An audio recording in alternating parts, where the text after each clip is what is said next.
And now for a review of our only steel full suspension bike in the mid-travel mashup. This is the Starling Murmur. The Murmur is a 29er with 140 millimeters of rear travel, designed to ride with 140 or 160 millimeter fork up front. And the one that I tested is the Enduro version, and the difference between the Enduro and Trail is that this bike has the 160 millimeter fork.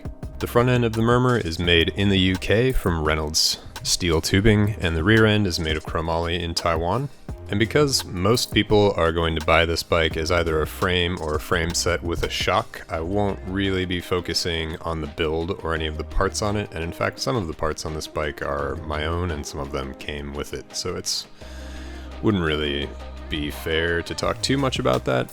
Though I will mention the components that affect the ride the most. So obviously it has a coil shock, as you can see, and also a coil fork. So that certainly adds to the smoothness and kind of calm comfort of this bike.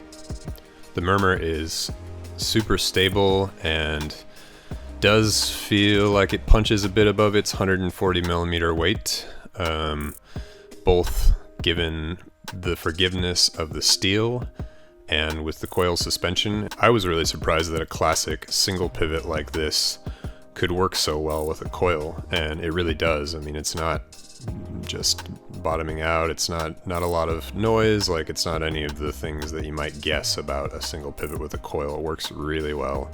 Yes, it's a super linear platform, but that means that the bike really hugs the ground, gets amazing traction, and unlike the other two bikes that I tested in this mashup, the Murmur will work as an enduro race bike for somebody who wants a shorter travel bike they can kind of do everything on, and also go competitively race against people on probably some longer travel bikes.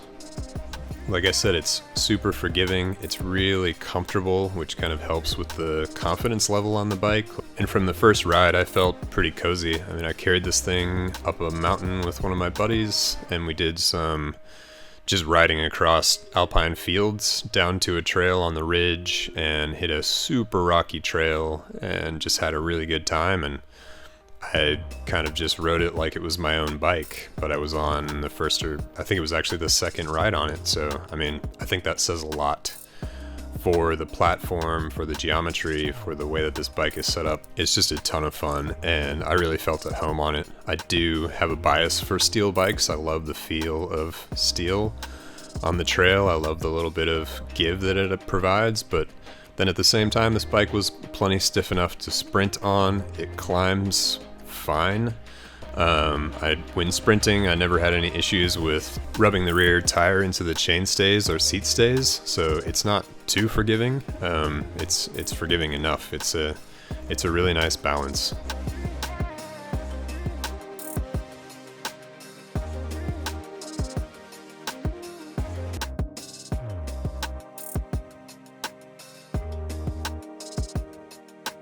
And the folks at Starling seem to have really dialed the anti-squat and anti-rise.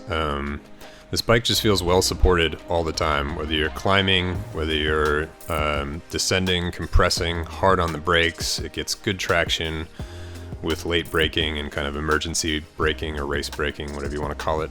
And then at the same time, it climbs well. I mean, it's not going to outclimb, say, the Specialized stump jumper or maybe even the Vitas Escarpe, but the bike climbs great. It gets to the top without burning all your watts. You can definitely ride it all day long and enjoy it.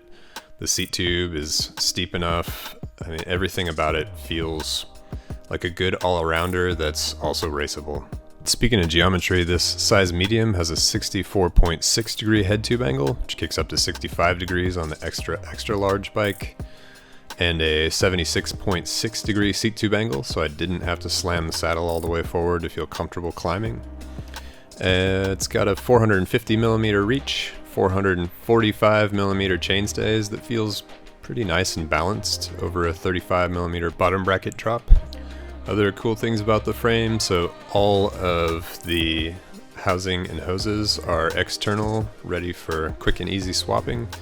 There is a spot for a water bottle, albeit upside down, but if you flip the coil shock around so that the reservoir is out of the way, you can fit a full-size bottle in there, which is pretty cool. Of course, there's loads of mud clearance. This is a UK bike after all, and there's a really nice space for all the mud that needs to pass through and large tires if you want that too. So with that, who is the Starling Murmur Enduro or Trail designed for? What kind of rider is this bike for? I would recommend it to a friend who wants a bike they can do everything with, who is not super concerned about weight, but doesn't necessarily want a huge, heavy 170mm bike. Also someone who wants something different.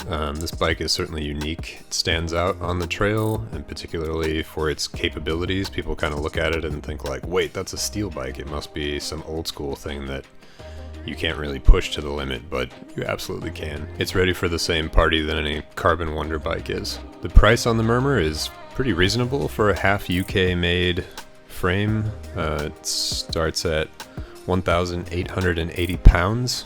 And of course the price of the bike goes up from there depending on what parts you decide to hang on it. And this frame could make a really sweet custom build for somebody who's in the market for a unique bike that they want to really make their own and make something special.